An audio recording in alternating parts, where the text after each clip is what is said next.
Exam, लेकिन एक camera phone, WhatsApp पर एक मैसेज, टेलीग्राम पर एक पीडीएफ, रात 2 बजे पेपर लीक, सब खत्म, स्टूडेंट की सारी मेहनत बर्बाद। Therefore, sir, I rise today to speak wholeheartedly in support of the students of India and to welcome the Public Examination Amendment Bill 2026. Sir, paper leak जैसी सीरियस बीमारी का परमानेंट इलाज करना होगा। जैसे कैंसर का इलाज क्रोसिन खिलाकर नहीं किया जा सकता, ठीक वैसे ही पेपर लीक जैसी प्रॉब्लम का इलाज मीडिया साउंड बाइट से नहीं बल्कि इंस्टीट्यूशनल सॉल्यूशन से होगा, जो आज हमारी सरकार इस बिल के माध्यम से करने जा रही है by introducing India's first ever anti paper leak framework. सबसे पहले मैं नीट के स्टूडेंट्स को कुछ कहना चाहूंगा।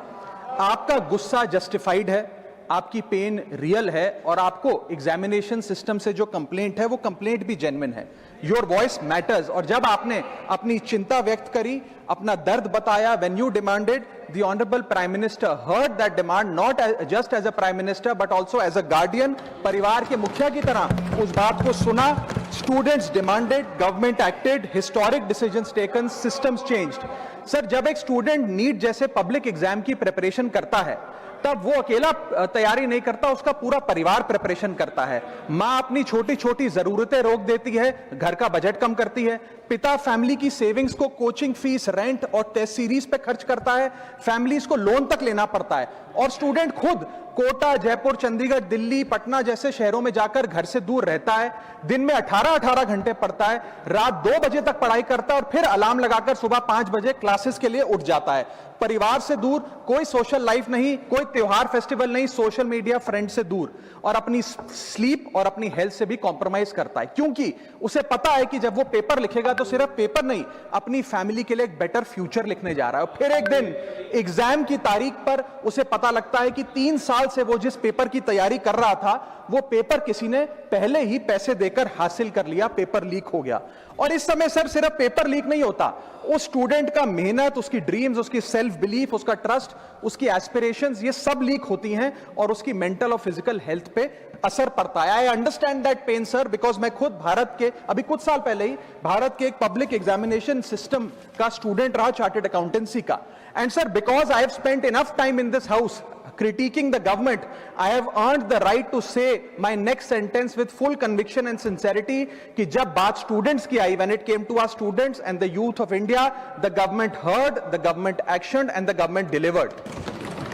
स्टूडेंट्स का फीडबैक लिया, स्टूडेंट्स की डिमांड्स को ऑनर किया और ये डेमोन्स्ट्रेट किया कि सरकार स्टूडेंट्स के साथ खड़ी है। जिस उम्मीद के साथ स्टूडेंट्स ने अपनी मांग प्राइम मिनिस्टर साहब के सामने रखी, उस चिंता को, उस दर्द को समझते हुए तमाम एक्शन लिए गए, तमाम स्टेप्स लिए गए, जैसे कि शॉर्ट टर्म और long term steps. Number 1, paper leak के बाद इमीडिएटली री एग्जाम कराया गया ताकि साल बर्बाद ना हो।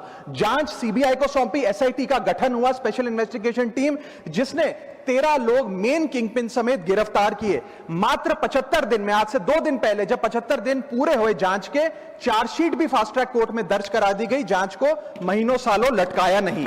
47 नेशनल टेस्टिंग एजेंसी के ऑफिसर्स को शंट आउट किया गया, एजुकेशन सेक्रेटरी का तबादला हुआ, यहां तक कि मॉरल ग्राउंड्स पे हमारे ऑनरेबल होम एजुकेशन मिनिस्टर ने इस्तीफा तक दिया और स्टूडेंट प्रोटेस्टर्स के खिलाफ जो केसेस थे उन्हें विड्रॉ किया गया। बेरीड फैमिलीज जिसके अपने किसी घर के बच्चे को, किसी स्टूडेंट को खो दिया, उसको कॉम्पनसेशन दी जा रही है। एग्जाम सिक्योरिटी प्रोटोकॉल्स को स्ट्रेंथन किया जा रहा है और अगली बार से यह नीट का पेपर ओएमआर शीट से नहीं बल्कि फुल्ली कंप्यूटर बेस्ड टेस्टिंग से कराया जाएगा ताकि remotest chance of paper leak भी एलिमिनेट कर दिया जाए। इसी के साथ साथ सरकार ने एक हाई पावर टास्क फोर्स का गठन किया है जो फर्दर रिफॉर्म्स अंडरटेक करेगी कि भारत के पब्लिक एग्जामिनेशन सिस्टम की इंटेग्रिटी को कैसे प्रिजर्व और प्रोटेक्ट किया जाए, और इसमें इंडिया के मोस्ट अक्लेम्ड एक्सपर्ट्स जैसे कि नंदन नीलकनी साहब को समिति में डाला गया है। इसी के साथ साथ डेटरेंस क्रिएट करने के लिए, अपराधी के मन में खौफ पैदा करने के लिए एक ऐसा कानून लेकर आज सरकार सदन में आई है जिसके पास होने के बाद कोई अपराधी सपने में भी यदि पेपर लीक करने का सोचेगा तो उसकी रूह कांप जाएगी। पहली चीज, पेपर लीक को एक इंडिविजुअल द्वारा किया गया क्राइम नहीं बल्कि एक ऑर्गेनाइज्ड सिंडिकेट नेटवर्क द्वारा किए गए क्राइम के तौर पे ट्रीट किया जाएगा, जिसमें इनसाइडर हो, कोचिंग माफिया हो, लॉजिस्टिक वेंडर हो, प्रिंटिंग प्रेस हो, सॉल्वर गैंग हो, एग्जाम ऑफिशियल्स हो, सब पर कार्रवाई होगी। सबको दोषी करार देने के बाद, गिल्टी करार देने के बाद 10 साल तक की जेल होगी और 10 करोड़ रुपए तक का जुर्माना लिया जाएगा। साथ सारे ऑफेंसेस को cognizable, non bailable, non compoundable बनाया गया। एक स्पेशल टास्क फोर्स का गठन किया गया कि अब कभी भी यदि पेपर लीक की संभावना भी उत्पन्न होती है तो यह स्पेशल टास्क फोर्स जांच करेगी और यह इन्वेस्टिगेशन सालों साल नहीं लटकाई जाएगी, 2 महीने के अंदर अंदर से इस इन्वेस्टिगेशन को कंप्लीट करना होगा।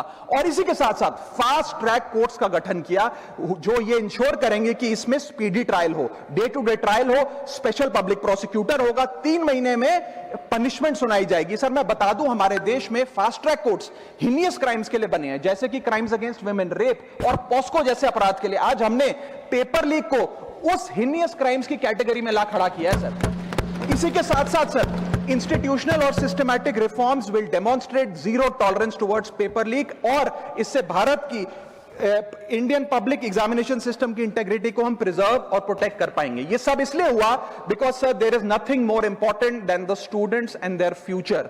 Sir their voices mattered, their voices were heard and systematic and systemic changes have been brought in. उनकी आवाज को, स्टूडेंट्स की आवाज को कोई पॉलिटिकल चैलेंज नहीं बल्कि एक परिवार की भीतर की चिंता की तरह समझकर, जैसे घर के बच्चे घर के बड़े से अपनी चिंता व्यक्त करते हैं, दर्द व्यक्त करते हैं, डिमांड्स रखते हैं, ठीक वैसे ही सरकार ने ये तमाम फीडबैक लेते हुए एक्शन लिया। Sir Benjamin Franklin American philosopher, statesman, diplomat रहे, उन्होंने कहा था well done is better than well said. सालों तक इस देश में पेपर लीक होता आया लेकिन सिर्फ डिस्कशन और सिर्फ साउंड बाइट हुई। आज एक्शन हो रहा है, सिस्टमैटिक रिफॉर्म्स आ रहे हैं और भारत का पहला एंटी पेपर लीक फ्रेमवर्क बनके तैयार है और आपके सामने है। सर इसी के साथ साथ पेपर लीक किसी एक पार्टी का, किसी एक सरकार का ऑफिसर या मिनिस्ट्री की देन नहीं है और ये कोई 2026 का फिनोमेना भी नहीं है। सर मैं बता दूं कि सर जब बात अकाउंटेबिलिटी की हो, मोरालिटी की हो, जवाबदेही की हो, तो इसलिए इससे जब बात अकाउंटेबिलिटी की हो, मोरालिटी की हो, जवाबदेही की हो, तो सर ये इससे तय नहीं होना चाहिए कि पेपर लीक कौन से राज्य में हुआ, कौन सी मिनिस्टर के अंडर हुआ, कौन सी पार्टी में हुआ, क्योंकि ये एक पैन इंडिया ऑर्गेनाइज्ड क्राइम है, क्रॉनिक डिजीज है। मैं ये बात इसलिए कह रहा हूं क्योंकि 19 जुलाई 2026 को, आज से मात्र 10 दिन पहले, पंजाब के अंदर एक फार्मेसी ऑफिसर रिक्रूटमेंट का एग्जाम हुआ।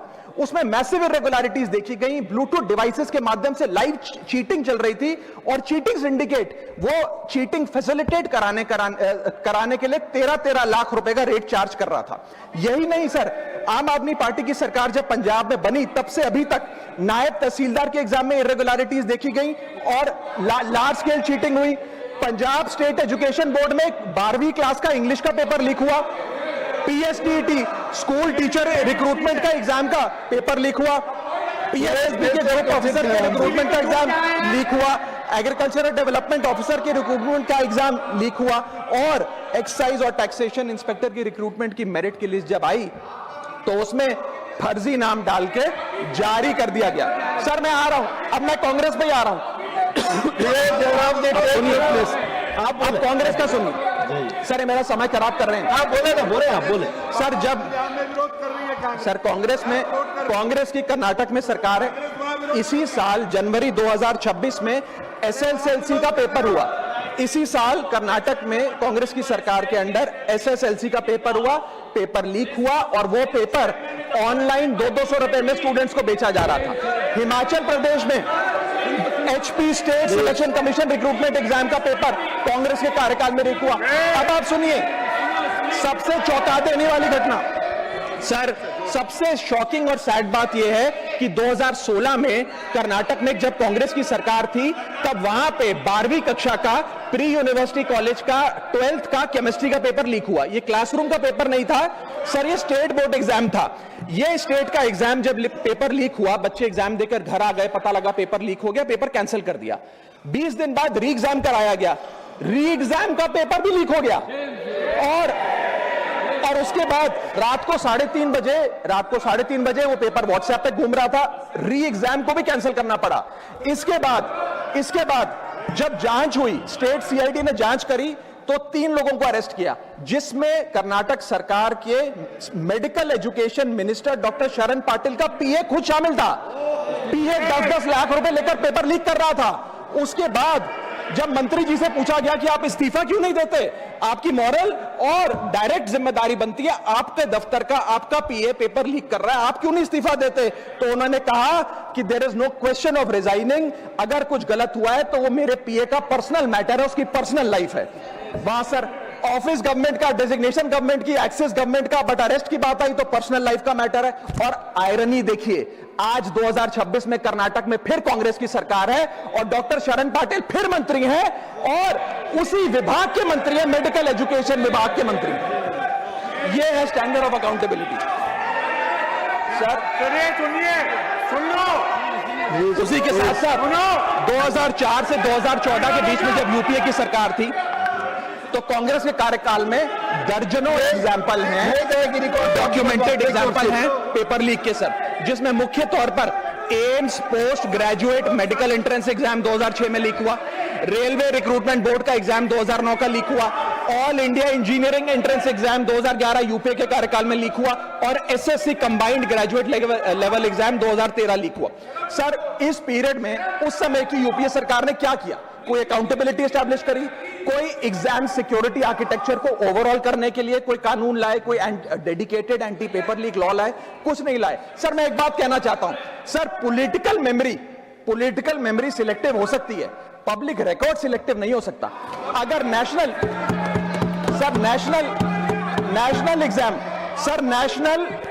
एग्जाम का पेपर लीक अगर नेशनल क्राइसिस है, जो कि है, तो सर ऑपोजिशन रूल्ड स्टेट का पेपर लीक एक लोकल इंसिडेंट कैसे हो सकता है? सर स्टूडेंट में तो फर्क नहीं होता। अगर नीट के स्टूडेंट्स का पेन जेन्युइन है, जो कि जेन्युइन है, तो सर पंजाब के फार्मेसी एग्जाम के स्टूडेंट्स का और कर्नाटक के एसएलसी एग्जाम के स्टूडेंट्स का पेन भी जेन्युइन है। स्टूडेंट का पेन पार्टी देखकर चेंज नहीं होता और ठीक उसी तरह रिफॉर्म और अकाउंटेबिलिटी भी पार्टी देखकर चेंज नहीं हो सकती। अब स्टूडेंट्स के बारे में कुछ कहना चाहता हूं। सर देयर वॉइस मैटर्स, उनकी मांगे जायज हैं। सर स्टूडेंट्स द्वारा प्रोटेस्ट करना, सवाल पूछना, डिमांड रेस करना, कोर्ट जाना, पीसफुल मार्च निकालना, ये सब उनका संवैधानिक अधिकार है और ये करना भी चाहिए। लेकिन सर स्टूडेंट का प्रोटेस्ट स्टूडेंट का रहे, किसी पॉलिटिकल पार्टी की रैली ना बन जाए, वे अपना माइक किसी को आउटसोर्स ना करे, क्योंकि सर स्टूडेंट की लड़ाई तो एग्जाम सिस्टम को सिक्योर बनाने की है, नेताओं की लड़ाई अपनी सोशल मीडिया रीच बढ़ाने की है। सर जब पॉलिटिकल लीडर्स प्रोटेस्ट के टाइम पर बैरिकेड के आगे स्टूडेंट को भेज खुद कैमरे की सेफ साइड पे रहें, तो उनसे पूछिए कि रिस्क मेरा और रील तुम्हारी, ये पार्टनरशिप कैसी? सर स्टूडेंट का मूवमेंट स्टूडेंट के फ्यूचर के लिए है, किसी फ्लॉप पॉलिटिकल पार्टी के कमबैक के लिए नहीं है सर। और जो पॉलिटिकल पार्टी के अपने खुद के फ्यूचर का आता पता नहीं, वो स्टूडेंट के फ्यूचर की क्या लड़ाई लड़ेगी? सर स्टूडेंट्स को जस्टिस चाहिए, पॉलिटिकल पार्टी को फुटेज। स्टूडेंट को एग्जाम सिक्योर करना है, पॉलिटिकल पार्टी को वायरल क्लिप। स्टूडेंट का सवाल फ्यूचर का है, नेता का कैलकुलेशन अगले इलेक्शन का। इसीलिए मैं ऑपोजिशन पार्टीज को कहना चाहता हूं, don't use students emotion for your political promotion. ये लड़ाई बीजेपी वर्सेस कांग्रेस नहीं है, ये लड़ाई मेरिट वर्सेस माफिया की है, मेहनत वर्सेस सेटिंग की है। और सर एक बात और, सर आज हमारे स्टूडेंट्स पर पढ़ाई का बहुत स्ट्रेस है। हमारे समाज ने, हमारी सोसाइटी ने आज बच्चों का, क्योंकि हम बेस्ट चाहते हैं, अपनी बच्चों से पढ़ाई संबंधित एक्सपेक्टेशन को प्रेशर में बदल दिया है। और ये प्रेशर सर स्कूल से ही शुरू हो जाता है। जब बच्चा 10वीं क्लास का बोर्ड का एग्जाम दे रहा होता है तो बोला जाता है ये क्रिटिकल ईयर है, अच्छे मार्क्स लाने हैं, नहीं तो स्ट्रीम नहीं मिलेगी, पूरा करियर बर्बाद हो जाएगा। 12वीं क्लास में जाता है तो प्रेशर और बढ़ता है, बोला जाता है ये लाइफ का टर्निंग पॉइंट है, आगे की जिंदगी कैसे डिसाइड होगी। जेई, नीट, सीयूईटी, तमाम एंट्रेंस एग्जाम की तैयारी का प्रेशर अलग। और सर जब कॉलेज पहुंचता है तो एक अलग ही लेवल का प्रेशर होता है। उसको बोला जाता है सीजीपीए ठीक रखो वरना प्लेसमेंट नहीं मिलेगी। ये पूरी लाइफ का सवाल है, करियर का सवाल है। हर स्टेज पर प्रेशर का सिलेबस बढ़ता जाता है। और ओवरऑल सर इंडिया में कंपटीशन बहुत फास्ट स्पीड पे बढ़ रहा है, लेकिन उसी के साथ साथ कंपैरिजन भी बहुत फास्ट स्पीड पे बढ़ रहा है। सबसे पहले जब बच्चा स्कूल जाता है तो अपने स्कूलमेट्स, क्लासमेट से कंपैरिजन होता है। कोचिंग सेंटर जाता है तो वहां कोचिंग सेंटर के स्टूडेंट से कंपैरिजन होता है। ऑल इंडिया रैंकर से कंपैरिजन कंपैरिजन होता है, घर आता है तो पड़ोसी और रिश्तेदारों के बच्चों से कंपैरिजन होता है। ये कंपैरिजन मोटिवेशन नहीं सर, प्रेशर और स्ट्रेस में बदलता जा रहा है। सर जैसे 3 इडियट्स पिक्चर में कहा था ना, काबिल बनो, कामयाबी झक मारकर पीछे आएगी, ठीक उसी तरह समाज को, हम सबको, अगर कोई स्टूडेंट चिंतित दिखे, स्ट्रेस में दिखे, उसे कहना चाहिए कि एग्जाम इंपॉर्टेंट है लेकिन तुम एग्जाम से ज्यादा इंपॉर्टेंट हो सर, क्योंकि घर स्टूडेंट का सेफ स्पेस होना चाहिए सर, दूसरा एग्जाम सेंटर नहीं। और एक रैंक रिजल्ट डिसाइड कर सकती है बच्चे का, उसका फ्यूचर नहीं, वैल्यू नहीं, उसकी पूरी जिंदगी नहीं। और अंत में sir, I just take 1 more minute sir, अंत में मैं अपने वेल विशर्स को भी कुछ कहना चाहूंगा, जो पिछले कुछ समय से मुझे कह रहे थे कि राघव आप नीट के इशू पर कब बोलोगे, आपको हम सुनना चाहते हैं। मैं बड़ी हम्बली कहना चाहता हूं सर, जब मैं ऑपोजिशन में बैठता था तब सवाल मेरा हथियार था, आज मैं ट्रेजरी बेंचेस पर बैठता हूं, आज सोल्यूशन मेरी जिम्मेदारी है। मैं भी रोज कैमरे के सामने आकर साउंड बाइट दे सकता था, लेकिन मुझे हेडलाइन नहीं सर, मुझे आउटकम चाहिए। और जब मैं ऑपोजिशन में था तब मेरा काम इशू रेस करना और सवाल उठाना था, और पूरा सदन और आप जानते हैं मैंने वो काम पूरी ईमानदारी से किया। लेकिन आज मेरा रोल कैमरा के सामने अटेंडेंस लगाने का नहीं है, मेरा role is, my focus is to fix the system. इसीलिए मैंने अपने आप से एक वादा किया, I made a promise to myself कि मैं इस मुद्दे पर पार्लियामेंट में बोलूंगा, और उस दिन बोलूंगा जिस दिन हम प्रॉब्लम सॉल्व कर रहे होंगे, सोल्यूशन लेकर आएंगे, when the system is getting fixed, and today is that historic day when the system is getting fixed। और सर बिकॉज आज जो रिफॉर्म्स हम लेकर आए हैं, जो सरकार सदन में लेकर आई है, वो इतने जरूरी हैं क्योंकि इन रिफॉर्म से सिस्टम और मजबूत होगा, पेपर और सिक्योर होगा, एग्जाम फेयर होगा, मेरिट का सम्मान होगा, माफिया जेल में होगा, सरकार पहरेदार होगी, कार्रवाई दमदार होगी, स्टूडेंट्स की जीत होगी, माफिया की हार होगी। जय हिंद। श्रीमान जोश के मनी, माननीय जोश के money. Sir, Jose K. Mani, sir, not money, sir. हाँ मणि, it is Mani written here. Mani. I'll correct Mani. Thank you, sir. In the end, a whisper. In the end, a cry. In the end, a scream that echoes through every classroom, every hostel, every home that waits for the child to return. Neat paper leaks, students driven to despair, suicides that leave behind unanswered